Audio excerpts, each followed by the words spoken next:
புத்தாண்டு பிறந்தது, புது வாழ்வு மலர்ந்தது, மகிழ்வோம் இணைவோம் நன்னாளிலே.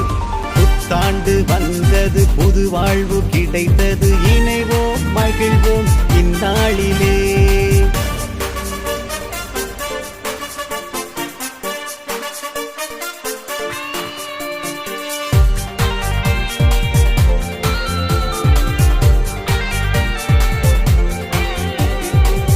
இறைவன் தேர்ந்தெடுத்த இவ்வாண்டிலே இறைவன் அருளை பெற்றிடுவோம்.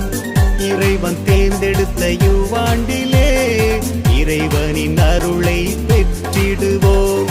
உள்ளங்கள் ஒன்றாகும்